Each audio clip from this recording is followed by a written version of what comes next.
శ్రీమాత్రే నమః. సద్గురు జ్యోతిష్యాలయం వారి యొక్క విశ్వావసునామ సంవత్సర 2025 మార్చి 29 నుండి మొదలు పెడితే మళ్ళీ 2026 మార్చి 28 వరకు వచ్చే ఈ తెలుగు నూతన సంవత్సరంలో వచ్చినటువంటి సంవత్సర రాశి ఫలితాలని మనం ఇప్పుడు తెలుసుకోబోతున్నాం. ప్రతి ఒక్కరికి ఏముంటుందంటే, గురుగారు నాకు ఎలా ఉండబోతుంది ఈ సంవత్సరం, నాకు ఆరోగ్యం ఎలా ఉంటుంది, నాకు ఐశ్వర్యం ఎలా ఉంటుంది, నా వ్యాపారం ఎలా ఉంటుంది, నాకు ఉద్యోగం ఎలా ఉంటుంది, నాకు అసలు ఉద్యోగం వస్తుందా రాదా, నాకు వివాహం అవుతుందా అవదా, నాకు సంతానం కలుగుతుందా కలగదా, నా వ్యాపారం అభివృద్ధి అవుతుంది, నేను విదేశాలకి వెళ్తానా వెళ్ళనా, ఎన్నో ప్రశ్నలతో కూడినటువంటి ఆ ప్రశ్నలకు సమాధానమే ఈ గోచార గ్రహస్థితి.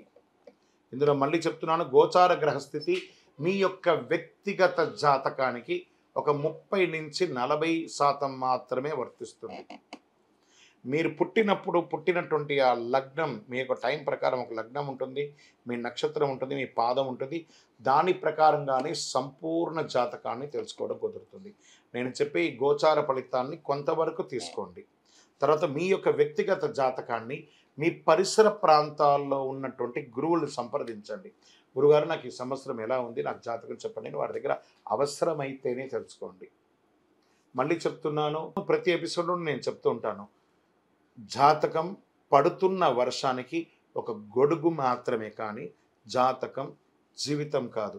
మీరు మిమ్మల్ని నమ్మండి, మీ ఇష్టదైవాన్ని నమ్మండి, మీ కులదైవాన్ని నమ్మండి, మీ జీవితం బాగా ఉంటుంది. మరి లేదు గురుగారు, మేము మీ దగ్గర తెలుసుకోవాలనుకుంటున్నామని చాలామందికి ఉంటుంది కదా.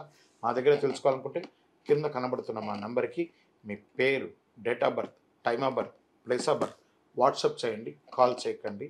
అది చూసిన తర్వాత మా అడ్మిన్స్ మీకు రిప్లై ఇస్తారు. విజయోస్తు. ముందుగా మొట్టమొదటిది మేషరాశి. అశ్విని నక్షత్రం, భరణి నక్షత్రం, కృత్తిక మొదటి పాదానికి సంబంధించిన మీరు మేషరాశి వారిగా పరిగణించబడుతున్నారు.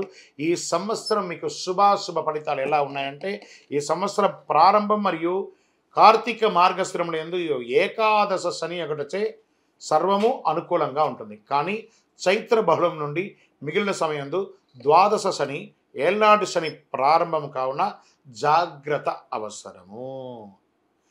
ఆరోగ్య లోపములు, బంధువైర్యములు, గృహ విచ్ఛిద్రములు అయ్యే అవకాశాలు ఉన్నాయి. వృధా వ్యయములు కలుగుతుంది.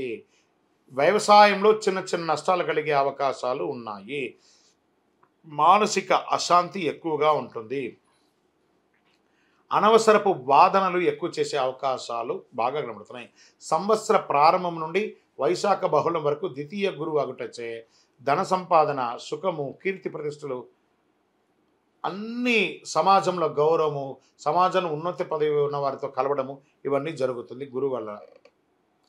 శుభమూలక ధన వ్యయం, ఇంట్లో వివాహాది, గృహప్రవేశాది వాటి కోసం లేదా పిల్లల యొక్క విద్య కోసం ఖర్చు పెట్టే శుభమూలకంగా ధన వ్యయం అయ్యే అవకాశాలు ఉన్నాయి. సంతోషం బాగా కలుగుతుంది. గురువు తృతీయ చతుర్థ రాశులు సంచరించడంతో శ్రమ అధికం అవుతుంది. ఉద్యోగ భంగం, వృధా వైర్యం, బంధు విరోధకం బాధించే అవకాశాలు ఉన్నాయి. వైశాఖ బహుళం వరకు షష్ఠకేతువు అటు పిమ్మట ఏకాదశ రాహువు అయినందువల్ల అద్భుతంగా ఉంటుందని కూడా చెప్పచ్చు. లాభం, జయం ప్రోత్సాహకరంగా ఉంటుంది. గౌరవ మర్యాదలు, సన్మానాలు, సత్కారాలు వచ్చే అవకాశాలు ఉన్నాయి. పుత్రమూలకంగా ఇబ్బంది ఉన్నా అది కూడా కొలికి వస్తుంది.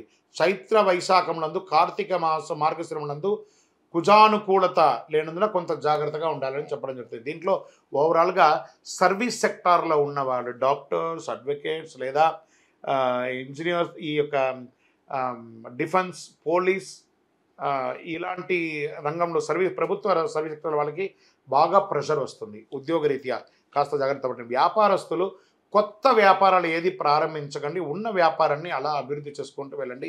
విద్యార్థులు చాలా కష్టపడి చదవాల్సిన ఒక సమయం అని కూడా చెప్పచ్చు. స్త్రీలకు కూడా మిశ్రమమైనటువంటి ఫలితాన్ని ఇవ్వడం జరుగుతుంది. వాహనం నడిపేటప్పుడు జాగ్రత్తగా ఉండండి. ఆరోగ్యం పట్ల చాలా శ్రద్ధ వహించాలి, ఎందుకంటే 7:30 శని మొదలవుతుంది కాబట్టి దీని యొక్క ప్రభావితం. భరణి నక్షత్రం వారికి వైశాఖ బహుళం నుండి భాద్రపద బహుళం వరకు, తిరిగి మాఘ బహుళం నుండి సంవత్సరం వరకు నైదన తారయందు శని, ఆషాఢ బహుళం నుండి సంవత్సరాంతం వరకు జన్మ తారయందు కేతు సంచరిస్తున్నారు. మరి కృతికా నక్షత్రంలో వారికి సంవత్సర ఆరంభం నుండి ఆషాఢ బహుళం వరకు జన్మతార యందు కేతువు సంచరించడం కావున ఆయా సమయం నందు జాగ్రత్త అవసరం. శని గురువులకు భగవత్ కృపతో ప్రార్థన చేసుకోవడం, దక్షిణామూర్తి ప్రార్థన చేయడం, శని భగవానునికి ప్రదక్షిణం చేయడం, దేవాలయంలోకి వెళ్ళి నవగ్రహాలకి 19 ప్రదక్షిణాలు, 19 మంగళవారాలు, 19 శనివారాలు, 19 ప్రదక్షిణలు అలా చేసి చూడండి. అద్భుతంగా ఉంటుంది. ఒక చిన్న బెల్లం ముక్కను కాకికి పెడుతూ ఉండండి. లక్కీ నెంబర్ 5 మరియు 9 మీకు చాలా కలిసి వస్తుందని కూడా చెప్పడం జరుగుతుంది. రెడ్ కలర్ అండ్ ఈ మన గ్రే కలర్ ఉంటుంది చూసారా, సిమెంట్ కలర్, ఆ కలర్ని ఎక్కువ వాడడానికి ప్రయత్నం చేయండి. ఇంకను సకల దోషాలు తొలగడానికి మీ వయస్సు ఎంత ఉందో అన్ని దీపాన్ని మీ ఇష్టదైవం కులదైవం దగ్గర పోయి వెలిగించండి. కనీసం ఈ సంవత్సరంలో మీ నక్షత్రం రోజైనా పోయి వెలిగించండి. చాలా శుభం కలుగుతుంది. ఈ అతి శక్తివంతమైనటువంటి కరుంగాళి మాలను ధరించండి. ఆయురారోగ్య ఐశ్వర్య భోగభాగ్యాలతో ఉండండి. ఈ ఉగాది అంటే ఎలా జరుపుకోవాలి అనే దాని ముందు చూసుకోండి. ఉగాది అంటే తెలుగింటికి ఒక అద్భుతమైనటువంటి అసలు సిసలైన తెలుగు వారి యొక్క పండుగ అని చెప్పవచ్చు. తొలి పండుగ అన్నిటికంటే కూడా ఈ తొలి పండుగ ఉంటుంది. ఈ పేరు వినగానే ప్రకృతి అంతా కూడా పులకించిపోతుంది. చైత్రమాస శుద్ధ పాడ్యమి నాడు వస్తుంది. ఇది చక్కగా ప్రకృతి పరంగా చూస్తే కొత్త మార్పులు ఉగాది రోజు నుంచే ప్రారంభమవుతాయి. రాలిన ఆకులంతా కూడా చెట్లకంతా రాలిపోయి ఉంటుంది చూసారు, అవన్నీ కూడా చిగురించి కొత్త ఆకులుగా లేత ఆకులుగా ప్రతి దాంట్లోనూ కనబడుతుంది. కోయిల కొత్త సంవత్సరానికి రాగాన్ని ఇస్తున్నట్టుగా ఉంటుంది.